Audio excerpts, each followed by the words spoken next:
Marilah kita panjatkan kepada junjungan kita Nabi besar Muhammad sallallahu alaihi wasallam. Allahumma shalli ala sayyidina Muhammad wa ala ali sayyidina Muhammad. Manusia pilihan yang di yaumil akhir nanti kelak akan memberikan syafaat kepada kita semua. Alhamdulillah, seperti biasa setiap Ahad pagi setelah melaksanakan sholat berjamaah, kita akan mendengarkan siraman rohani, kajian. Alhamdulillah, pagi ini telah hadir bersama kita guru kita Bapak Dr. Nurul Irfan. Marilah kita fokuskan diri untuk mendengarkan apa yang beliau sampaikan, yang mana kajian pagi ini akan membahas mengenai fikih. Semoga apa yang beliau sampaikan bermanfaat bagi kita semua. Marilah kita mulai mendengarkan kajian ini dengan mengucapkan basmalah dan al-fatihah. A'udzubillahi minasyaitonirrajim. Bismillahirrahmanirrahim. Alhamdulillahirabbil alamin arrahmanir rahim maliki yaumiddin. Iyyaka na'budu wa iyyaka nasta'in. Ihdinas siratal mustaqim. Siratal ladzina an'amta 'alaihim ghairil maghdubi 'alaihim waladdallin. Pada Bapak Dr. Nurul Irfan, waktu dan tempat dipersilakan. Pakai itu kali ya. Biar ini.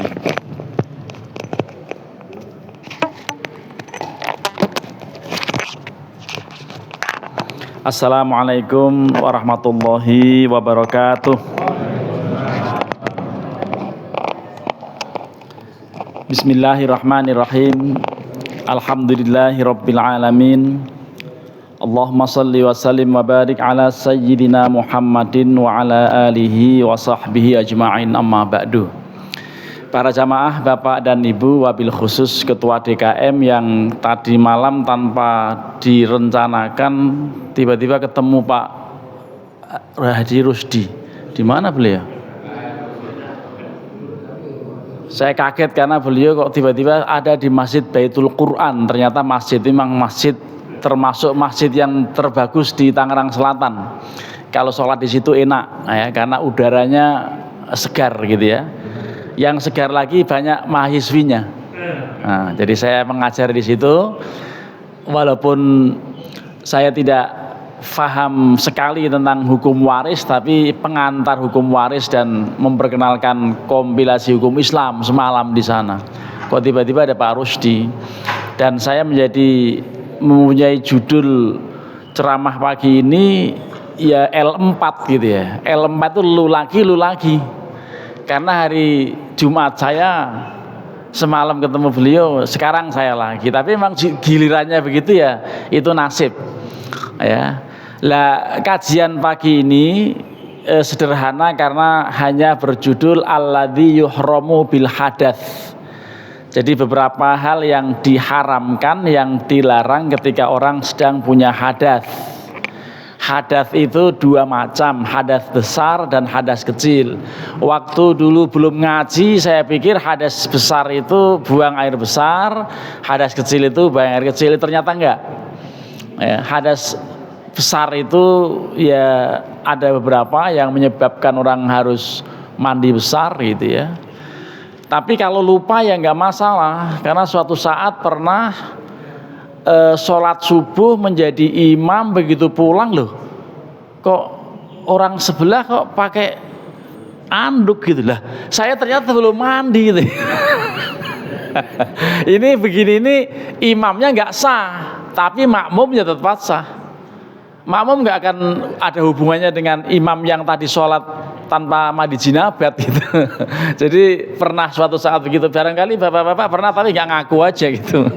Jadi kalau lupa menjadi tidak masalah gitu ya, kan namanya lupa gitu ya.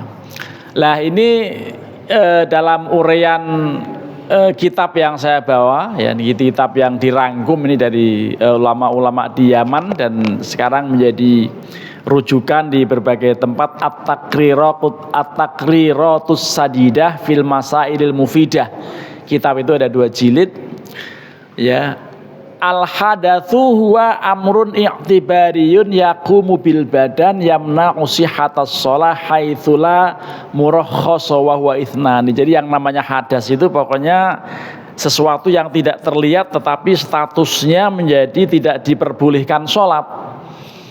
Ya, ini ada dua macam, hadas besar, hadas kecil. Yang hadas kecil itu kemudian disterilisasi, dihilangkan status hadasnya dengan wudhu, tetapi hadas besar harus dengan mandi, dan mandinya memang harus mandi besar. Dulu saya pernah ngajar privat, tapi sesekali ditanya hukum Islam.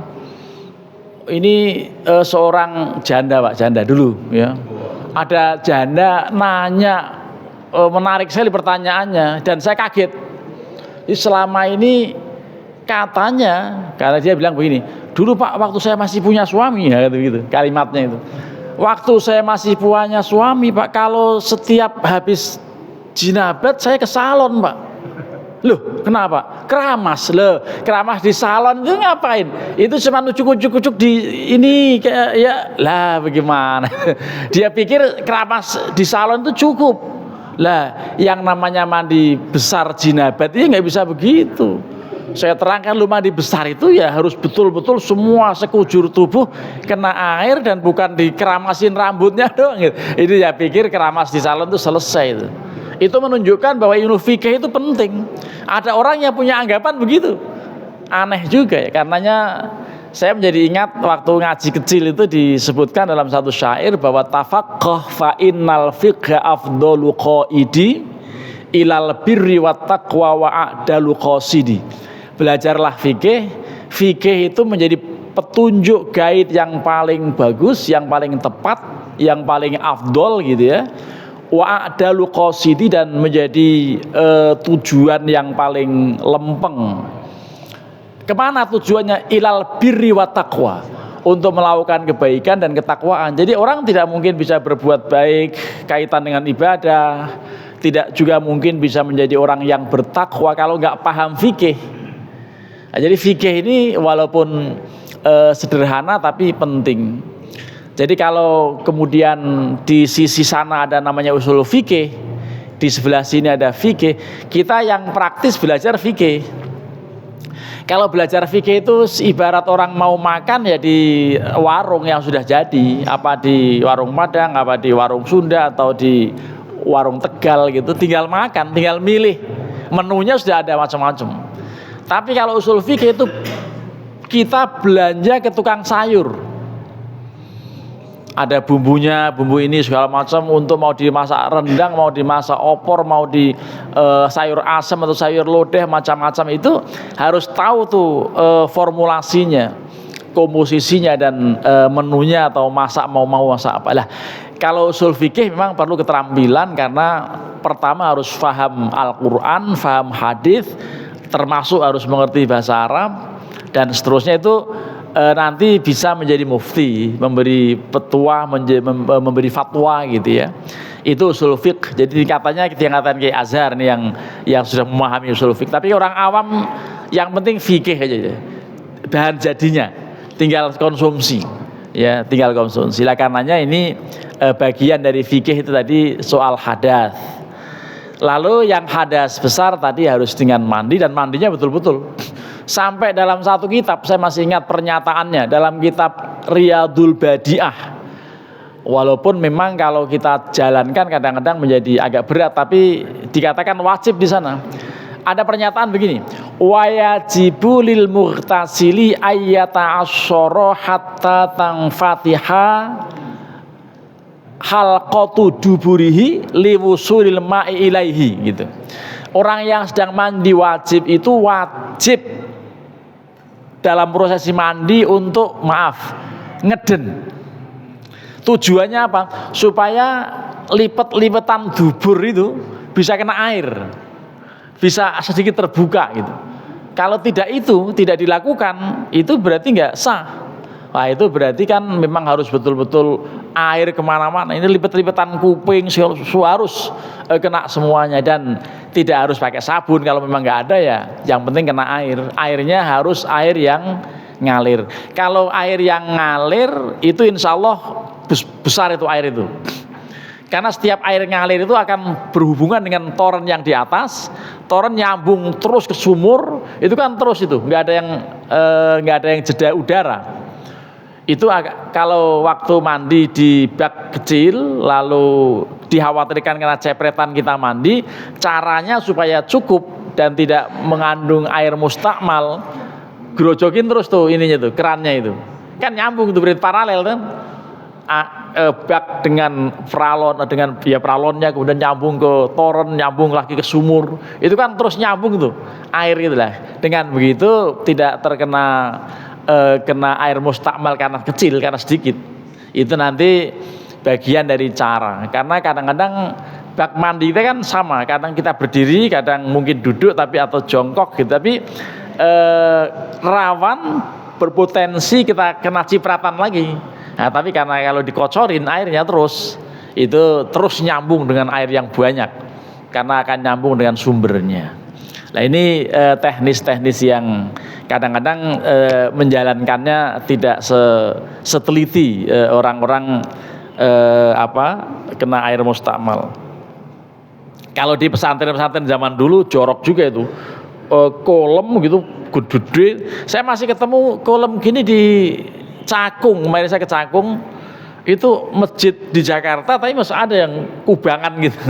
Jadi kalau dulu malah kemudian karena belum bagus sanitasi airnya sampai hijau gitu, itu tetap aja wudhu di situ apa di situ gitu. Nah itu yang akhirnya kalau menjadi santri wajib kudisan. Ini Pak Azan ini pasti banyak ini ya bekas-bekas kudisnya kan Pak, mantan santri begitu. Kalau dulu jorok dulu, kalau sekarang udah enggak. Apalagi pesantren-pesantren yang bagus itu enggak lagi begitu. Nah itu jadi persoalan mandi ini menjadi penting, dan ini perlu tetap kemudian difahami soal hadas dan lain-lain. Alladzi yahrumu bil hadathi wal jinabati wal haidi arba'atun. 4 hal yang diharamkan akibat orang punya hadas, akibat berstatus jinabat, dan juga karena sedang menstruasi. Itu 4 hal itu apa? Pertama as-shalah, salat enggak boleh. Termasuk tawaf lah.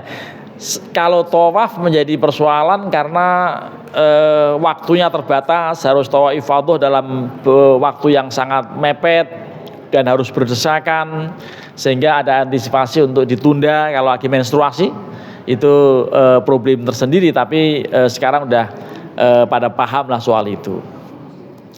Jadi ini sholat, baik sholat fardu, sholat sunnah dan sepadannya ya, termasuk sujud tilawah. Sujud tilawah itu harus punya wudhu. Ada orang yang sujud tilawah itu yang biasanya kalau sholat ya. Jadi kalau kita sedang sholat baca ayat sajdah, sujud tilawah. Tapi ini imam juga harus nawin, karena kadang-kadang orang nggak paham makmumnya itu. Jangan langsung sujud saja. Kalau kira-kira mau membaca ayat sajdah, diberitahu bahwa nanti rakaat pertama, rakaat kedua ada sajdah. Karena kalau nggak diberitahu, yang tahu cuman imam, bisa kacau itu sholat tuh. Pernah terjadi di masjid saya, ada orang baca surat Al-Alaq, Iqra bismi rabbikal ladzi khalaq, ujungnya kan ada kalimat kalla la tuti'hu wasjud waqtarib. Imamnya paham soal sujud perintah dalam Quran ini, dia langsung sujud. Orang loh ini kok nggak pakai ruku, orang ini ngapain? Akhirnya subhanallah, subhanallah, mas, subhanallah mas gitu. Jadi teriakin subhanallah kok begitu. Akhirnya dia bangun, begitu bangun langsung ruku lah. Kok ini sholat gaya model apa ini? Kan nggak paham tuh orang-orang itu ya. Lah akhirnya mestinya kalau ujung surat Al-Alaq ya begitu naik tambah 1 surat lagi lah, apa surat Al-Ikhlas apa surat An-Nas gitu pendek, lalu biar orang paham gitu. Nah, kadang-kadang suka begitu. Ini sujud tilawah juga mesti ada wudhu.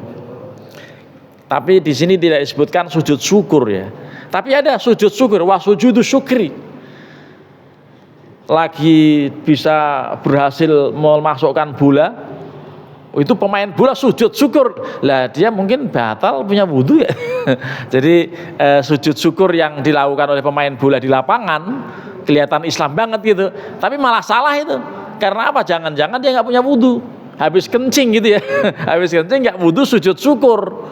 Lah ini kan perlu dijelaskan yang begitu-begitu ya. Tapi nggak ada pemain bola nggak ngaji nggak ya? Ya ini jadi kayak gini nih. Lalu khutbah Jumat juga khotibnya itu ya memang ribet sih. Kalau misalnya belum wudu sudah selesai khutbah lalu qomat dia wudu dulu ya ribet. Jadi karenanya khutbah harus sudah wudu. Juga sholat jenazah.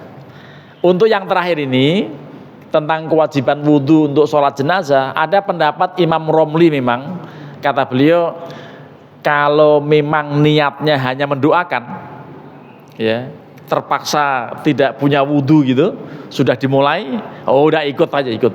Tapi jangan niat sholat, niat mendoakan. Ya Allah maghfirlahu warhamu wafi. Ya dia ikut aja gerakannya apa gitu. Tapi jangan niat sholat. Karena kalau niat sholat kok nggak punya wudu tetap aja nggak sah. Nah itu maka dikatakan beliau min jumlatid doa gitu ya. Sholat yang berarti mendoakan semata-mata ya tidak diperlukan wudu gitu. Tapi kalau yang namanya sholat apapun, termasuk yang fardu kifayah, yang sunnah gitu tetap harus wudu. Jadi ini penting untuk tetap difahami lebih lanjut, khususnya orang yang sujud syukur, anaknya lulus UGM, ya diumumkan wah sujud syukur, padahal dia habis ke toilet belum wudu, itu kan berarti perlu ada penjelasan soal itu. Yang kedua yang tidak boleh dilakukan ketika orang punya hadas adalah tawaf. Tawaf dengan sholat persis syaratnya, hanya bedanya kalau tawaf sambil teleponan boleh, misalnya mengangkat telepon gitu boleh, bicara masih oke. Kalau sholat sambil bicara ini kadang-kadang membuat pengen memvideokan itu. Ya pernah saya sholat di masjid, ada rombongan anak SMA, ya sebuah SMA lah, pokoknya rutin sholat jamaah.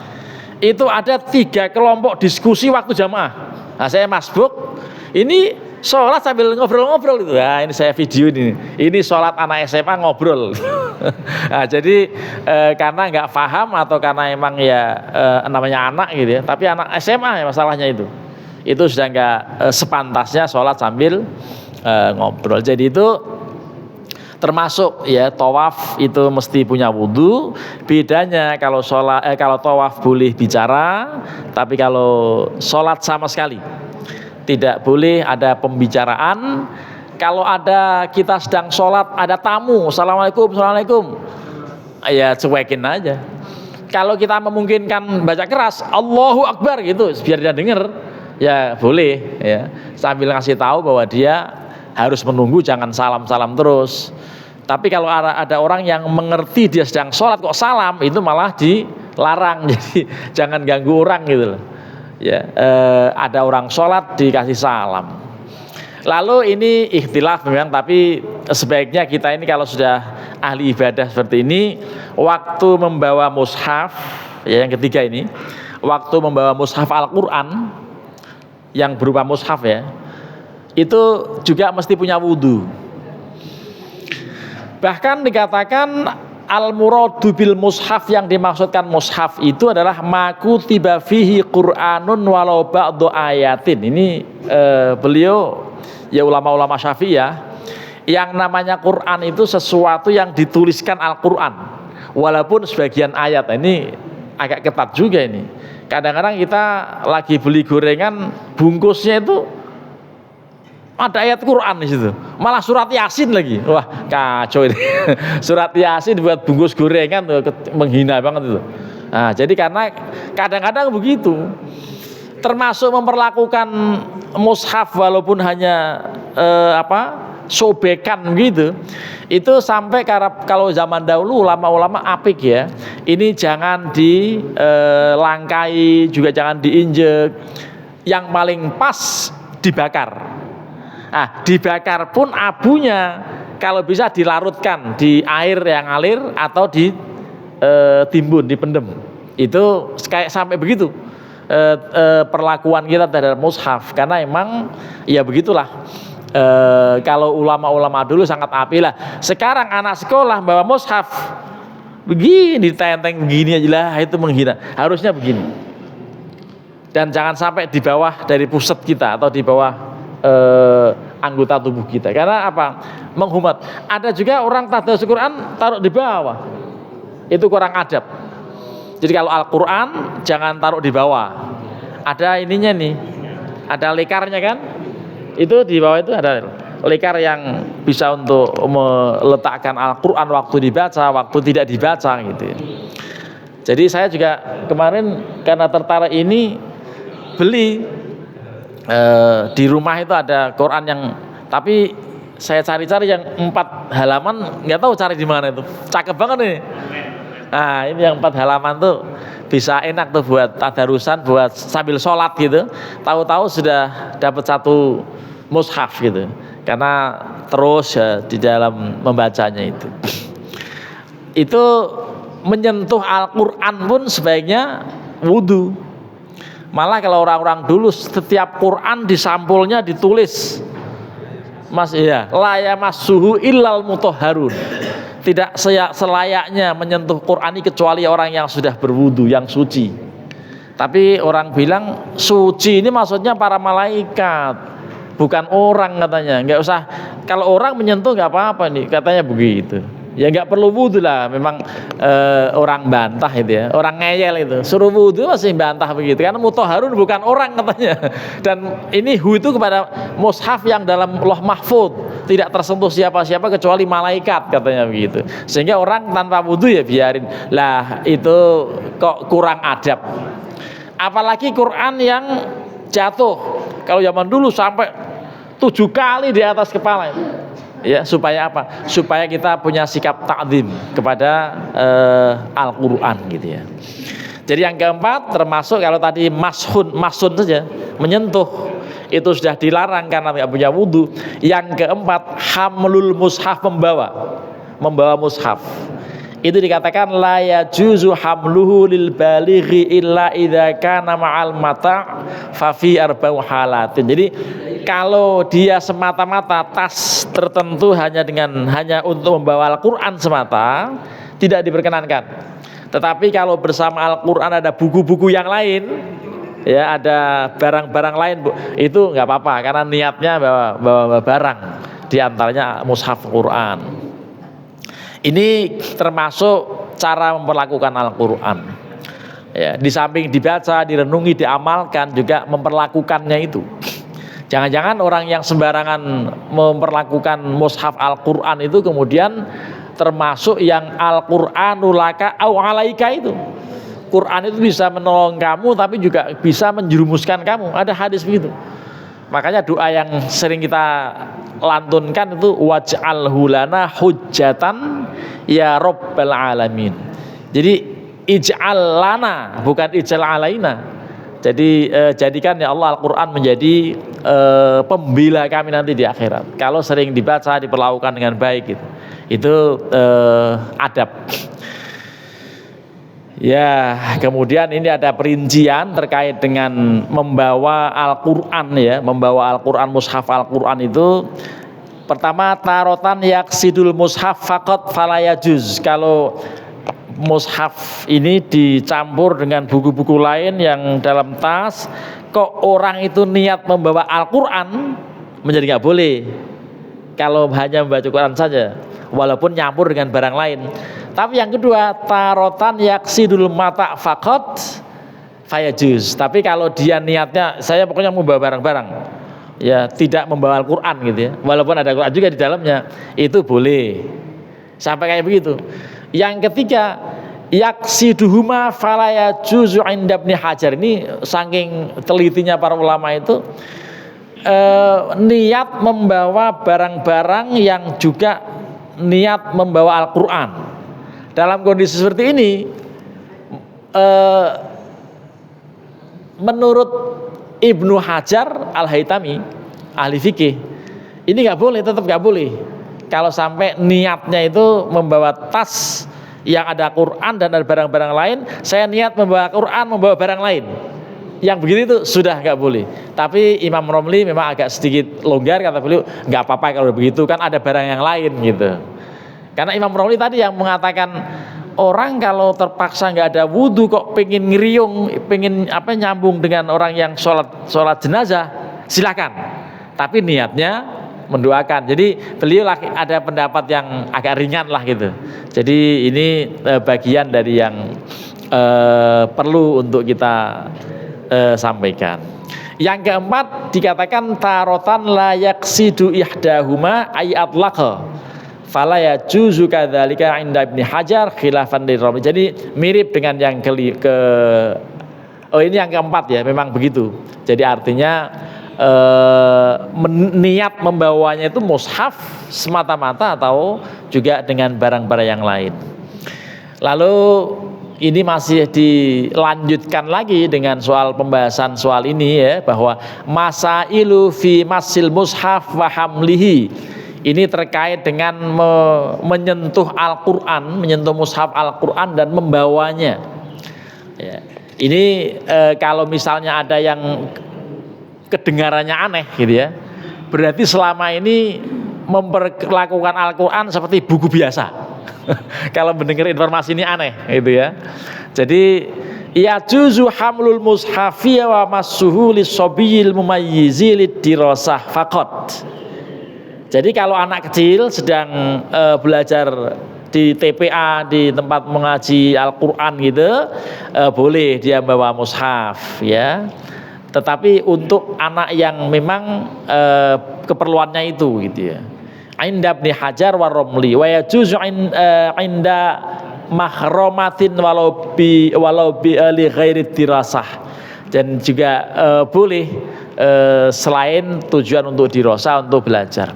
Ini kadang-kadang pertanyaannya juga terkait ibu-ibu yang sedang berhalangan, sementara dia memang harus inten mendampingi anak-anak belajar, bagaimana sebaiknya, karena ada yang sampai tidak membolehkan ketika sedang mens membaca Al-Qur'an, sementara dia guru ngaji gitu ya.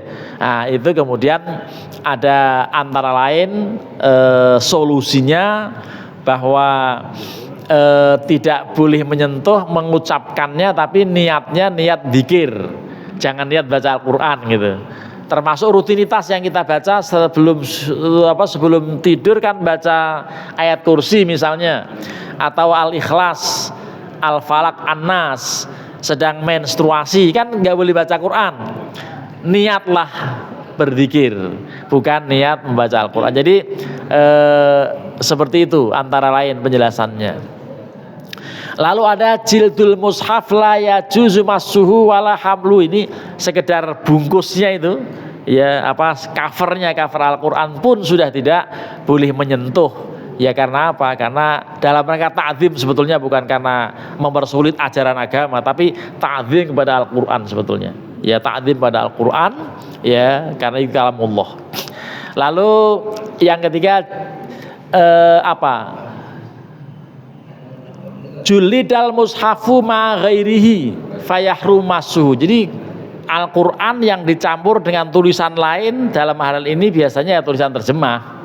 Ya, ada terjemah bahasa Indonesia, saya pernah beli Quran bagus itu, hampir saya bawa pulang, kata yang beli, "Loh, Anda orang mana?" "Orang Indonesia." "Lah, ini bahasa apa nih?"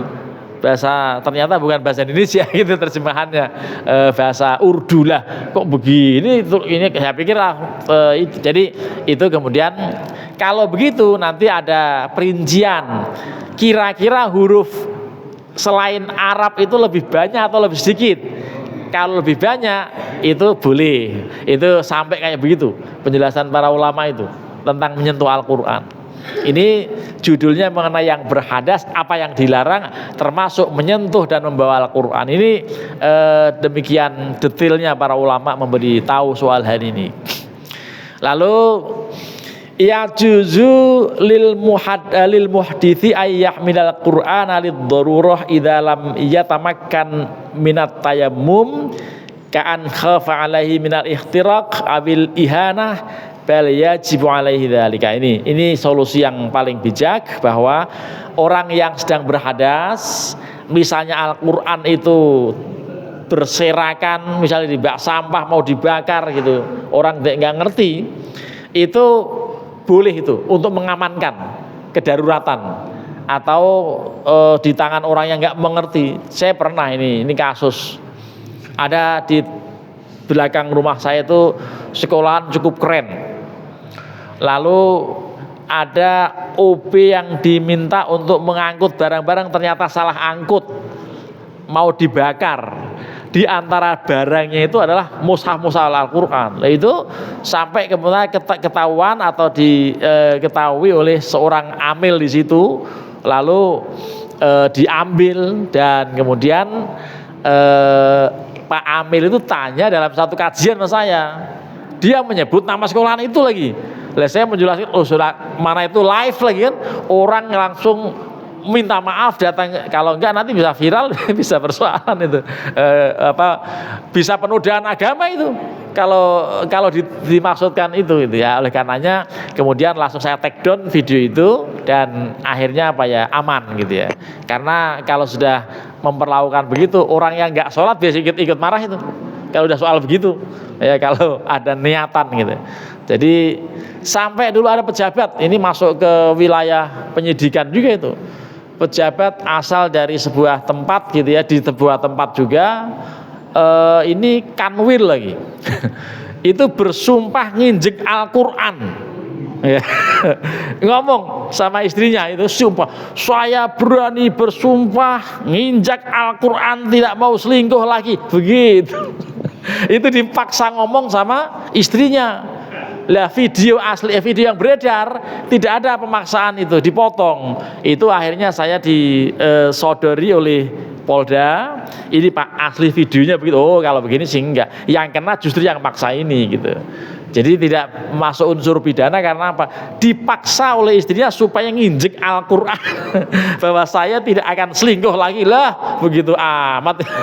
Itu istri itu ya begitu. Lah itu akhirnya yang diperkarakan kalau mau ya istrinya, karena dia maksa suaminya supaya nginjek orang, dan dia betul-betul ragu sebetulnya mau injek, tapi karena dipaksa di videokan sama istrinya, itu istrinya yang kena itu.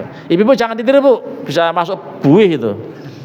Jadi ngelarang istri yang ngelarang suami, ngelarang gitu ya, tapi jangan sampai kemudian membawa petaka itu. Itu masuk tuh penyidikan Polda itu. Dan saya termasuk dimintai pendapat gitu oleh atas nama MUI lagi. Jadi itu lalu karena video aslinya begitu, oh ini dipaksa, ini daya paksa kan Pak. Jadi ya ada daya paksa, nggak bisa dituntut, yang dipaksa ya. Dan akhirnya dia ragu sebetulnya mau nginjek itu Al-Qur'an, diinjek coba, wah itu kacau itu. Nah ini bagian dari kajian kita tuh kayak begitu, merembetnya ke sana ya. Tapi memang itu, jadi ilmu-ilmu begini ternyata penting itu kalau ada kasus-kasus penodaan agama itu, antara lain itu. Dulu termasuk ya, memang kalau soal ajaran lain saya nggak paham, tapi maksudnya ketika salah satu stupa Borobudur dimodifikasi dengan wajah tokoh tertentu di Indonesia ini, oh pantas Borobudur jadi mahar karena patungnya aja yang berwajah beliau gitu. Jadi patungnya dibikin wajah tokoh gitu. Itu akhirnya diperkarakan itu, walaupun kayaknya SP3 sih nggak lanjut, tapi sekarang rame lagi tuh orang itu. Jadi masuk penjara kan itu ya. Oh berarti ya saya yang termasuk tanda tangan bahwa ini melecehkan karena apa ya. Tapi begitulah, kadang-kadang bisa diberhentikan kasusnya. Termasuk dulu ada orang yang mengaku ngimpi ya ketemu Rasulullah segala macam lah, tapi sekarang udah diem orang itu karena sudah ada tempat.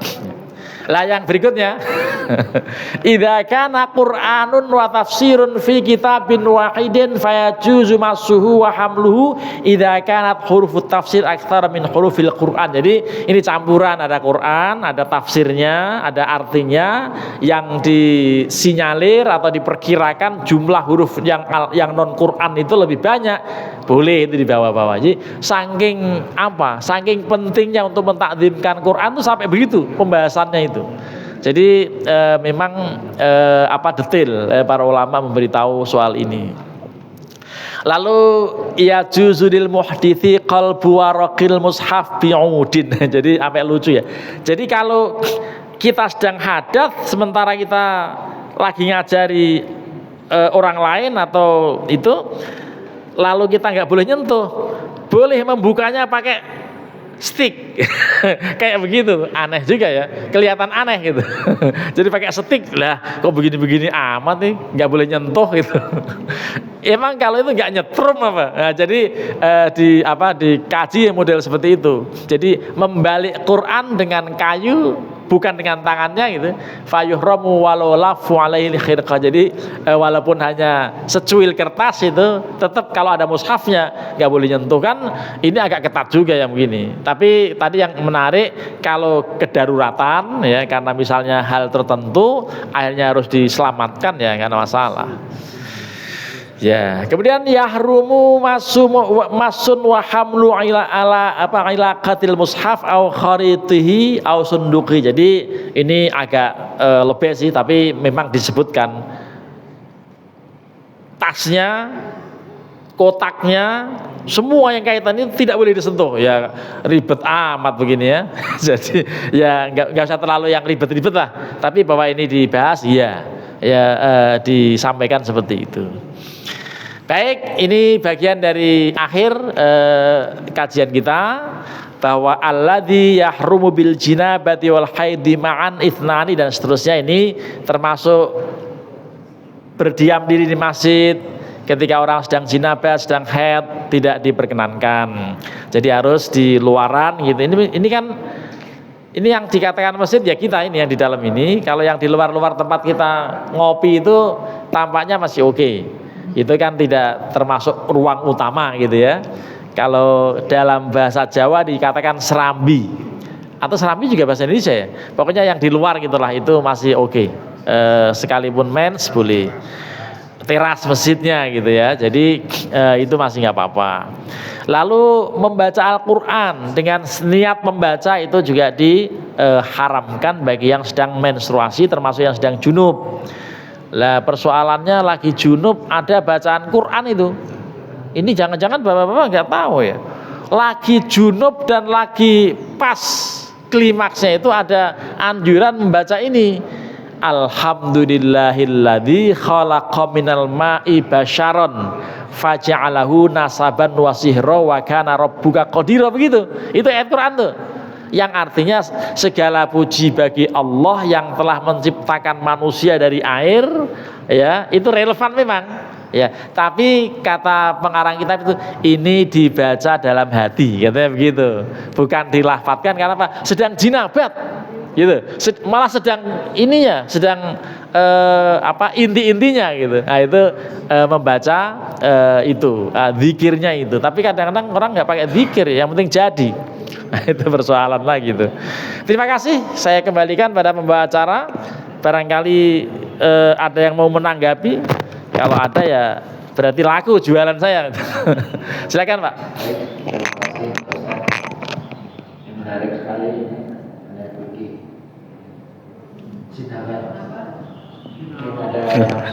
Bukan pikir jinabat Pak. Di antaranya ngomongin jinabat, pikir jinabat. Yang dibahas tadi mengenai junub, semua lagi junub, lagi menstruasi, tidak boleh begini.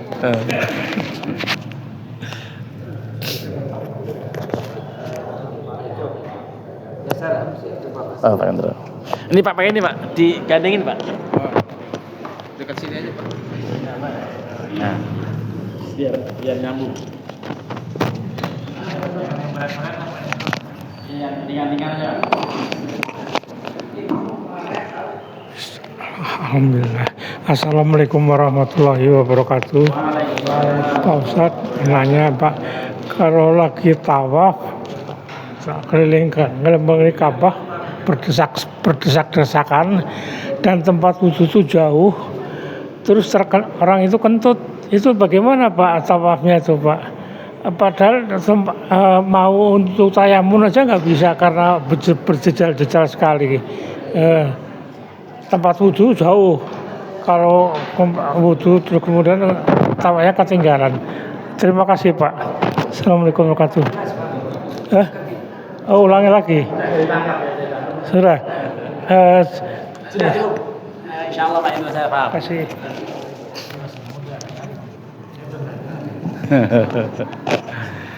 Tadi saya pikir beliau mau bertanya ketika kondisi tawaf lalu desak-desakan bersentuhan kulit dengan yang lain. Tetapi tidak, yang ditanyakan desak-desakan tawaf kentut katanya gitu.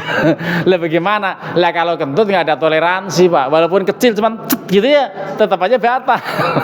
Ya artinya batal itu kalau akibat buang angin, sholat ataupun tawaf itu terpaksa memang harus berhenti. Batal itu tawafnya itu. Kalau buang angin ya. Ya memang harus berhenti dan kemudian wudhu gitu ya. Iya sekalipun jauh, tapi kalau mau mengambil pendapat yang ringan ya tayamum di situ. Tapi tayamum nyari itunya susah. Iya, jadi itulah. Jadi memang teorinya ketika batal wudhu, tawaf menjadi nggak sah. Kecuali memang batalnya hanya karena menyentuh perempuan atau menyentuh wanita yang lain gitu, yang bukan mahramnya, maka itu ada toleransi ngikut madhab lain yang menyentuh nggak batal gitu. Tapi kalau sudah buang angin nggak ada toleransi, memang harus yang paling simpel kemudian mencari tempat tayamum yang kemungkinan nggak terlalu jauh, asal menepi di satu sudut tertentu atau dinding tertentu. Dinding Ka'bah nggak mungkin, ya kan bersih ya jangan dinding Ka'bah, atau dinding apalah yang deket di situ kalau nggak mau wudhu karena jauh kan gitu ya. Lah ini bisa diantisipasi lah. Lebih lanjut nanti tanyakan pembimbingnya gitu, apa saran pembimbing gitu waktu tawaf itu. Jadi ya antara lain juga misalnya melalui air. Ini kalau ini mungkin cukup ya. Ini bisa untuk wudhu lah gitu misalnya ya. Tapi ada yang mencontohkan wudhunya pakai 1 gelas air mineral, kecil banget ya. Nggak tahu tuh bisa menggunakannya kayak apa. Kalau saya sih tetap akan berjuang mencari tempat wudhu itu. Jadi memang kalau udur, mungkin saya sudah ya sakit dan seterusnya, kakinya udah nggak memungkinkan untuk mundar mandir ke tempat wudhu ya, tadi tayamum di tempat yang terdekat, atau minggir ada pakai sebotol aqua, tapi ribet pastinya ya. Kalau pakai botol aqua juga di tempat gitu dimarahin orang. Jadi memang perlu diantisipasi. Demikian untuk Pak Hendro ya, soal batal pada saat tawaf gitu. Yang lain lagi barangkali ada, Pak Bahagia. Ya. Yes.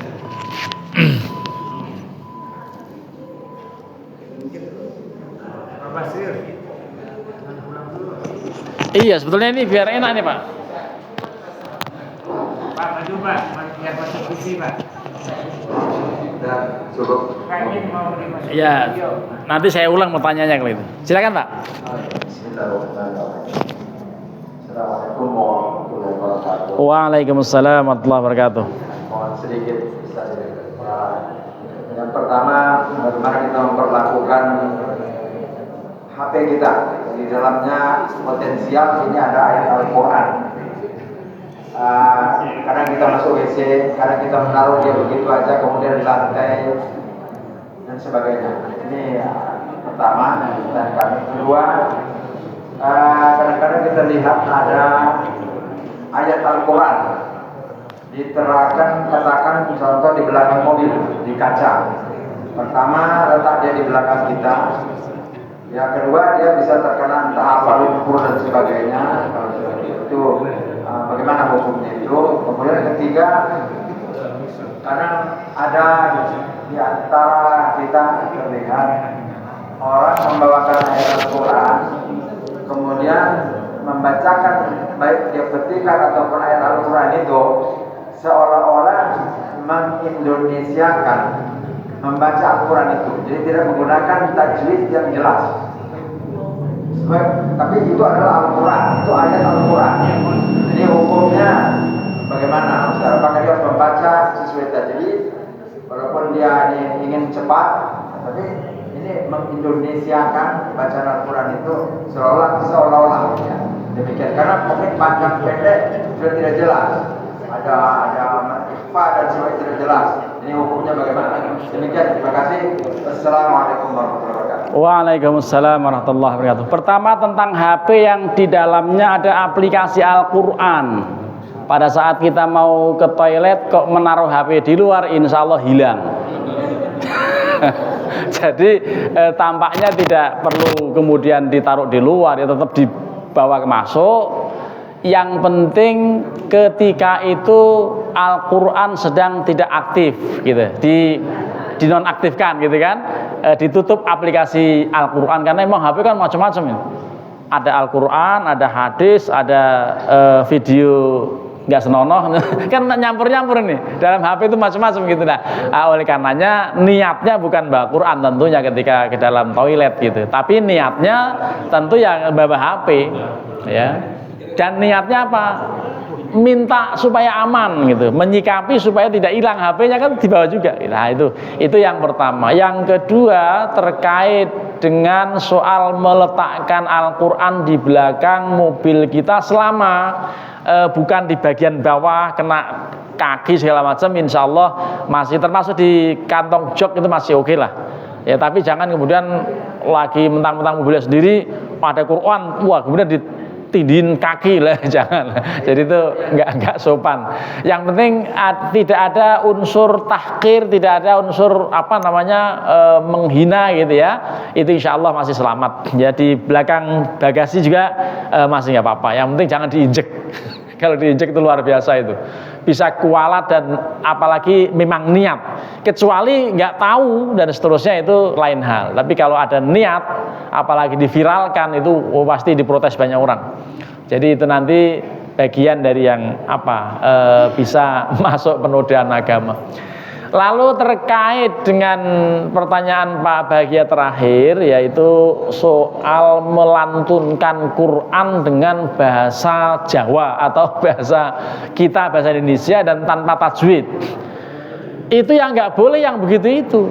Kalau sekedar melantunkan dengan mau copak, itu yang penting tajwid nggak hilang masih oke. Itu kan wan najmi idza hawa ma sahibukum wa ma ghawa wa ma yantiqu 'anil hawa in huwa illa wahyu. Itu kan begitu. Kalau tembang mau cepat, ya nggak apa-apa. Yang penting jangan sampai merubah Al-Quran lah. Yang nggak boleh itu ngaco. Al-Quran dibaca semau-maunya tanpa tajwid, itu yang melanggar. Karena Imam Al-Jazairi mengatakan begini, wal akhdhu bit tajwidi hatmun lazimun man lam yujawidil qur'ana athimu li'annahu bihil ilahu anzala wa hakadha minhu ilaina wasala. Jadi membaca Al-Quran dengan tajwid itu wajib. Siapapun yang membaca Quran dengan bukan tajwid, apalagi ngaco begitu, itu dosa. Kan gitu. Ya, kenapa? Karena Al-Quran itu sampai dari malaikat Jibril kepada Rasulullah sampai kepada kita penuh dengan tajwid aturannya. Makanya Allah menyebutkan di dalam Al-Quran warattilil Qur'ana tartila. Itu perintah itu. Bukan hanya menyebutkan, Allah memerintahkan warattilil Qur'ana tartila. Bacalah Quran dengan tartil. Apalagi jadi khotib. Jadi khotib baca Qur'annya peliat-peliat, jangan dipakai lagi. Karena sekalipun retorikanya bagus, tapi kalau baca Quran udah itu nanti pasti akan diberhentikan apa Azhar gitu. Jadi ini penting membaca Al-Quran, apalagi imam itu betul-betul harus perhatian. Dan karenanya guru-guru TPA itu perlu ada sertifikasi. Guru-gurunya harus bagus supaya hasilnya juga bagus. Karena murid membaca Al-Qurannya fasih dan tidak itu tergantung gurunya. Kalau gurunya mencontohkannya fasih. Kadang-kadang orang tertentu kan membaca fa itu pa. Alam taro kaifa fa'ala. Lah kok apa bukan fa tapi fa gitu kan. Alam taro kaifa fa'ala rabbuka bi ashabil fil. Itu enggak alam taro kaifa fa'ala rabbuka bi ashabil fil. Ini pipi apa vivi? Lah, ini kadang-kadang soal fa dan pa. Belum lagi ini za dengan za. Orang mari kita berzikir. Lah kok berzikir? Zikir. Kan beda itu. Za, zo. Itu. Jadi memang kalau Quran nggak boleh main-main. Jadi membacanya juga harus pas. Makanya guru-guru Al-Quran dari Mbak Arwani Kudus, kemudian Mbah Munawir, itu sanad-sanad Al-Quran yang luar biasa. Guru-gurunya di sini, guru-guru PTI ini semuanya bagus-bagus. Nah ini imam-imam kita udah sangat bagus seleksinya, dan insya Allah ya kita semuanya sudah terbiasa melantunkan Al-Quran dengan tajwid. Demikian Pak Bahagia, mudah-mudahan bisa difahami. Habis sekali ya? Enggak, Ibu, ada yang mau tanya?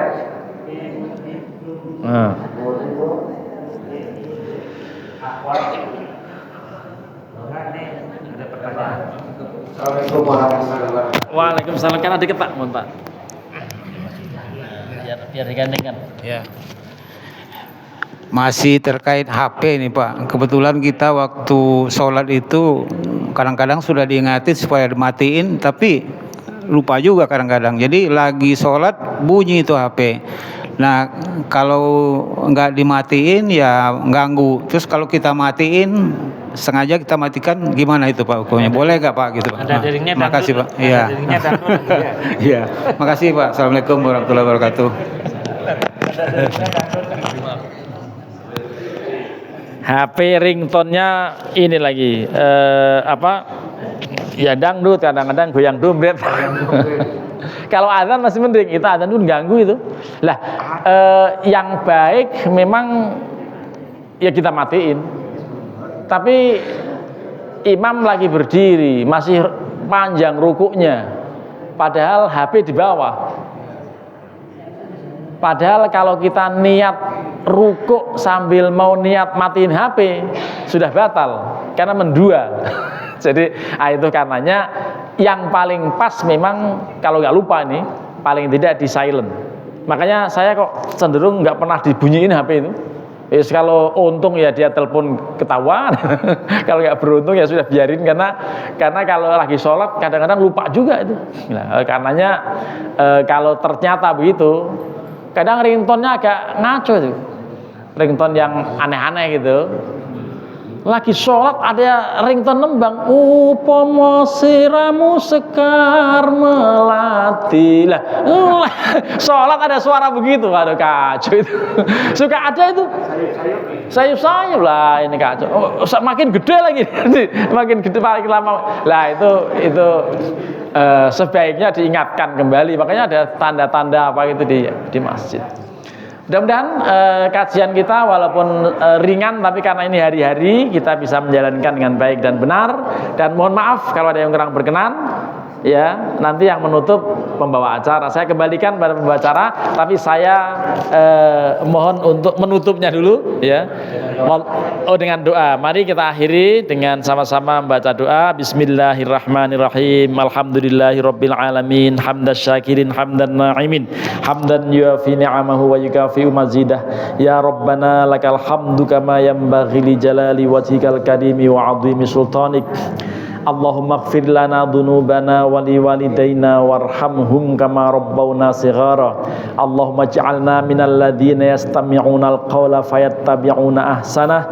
Allahumma arinal haqqa haqqan warzuqna ittiba'ah wa arinal batila batilan warzuqna ijtinabah. Rabbana hab lana min azwajina wa dhurriyyatina qurrata a'yunin waj'alna lil muttaqina imama. Rabbana atina fid dunya hasanah wa fil akhirati hasanatan wa qina adzabannar. Wa sallallahu ala sayyidina Muhammadin wa ala alihi wa sahbihi wa sallam. Walhamdulillahi rabbil alamin. Wallahul muwaffiq ila aqwamit thoriq. Assalamualaikum warahmatullahi wabarakatuh.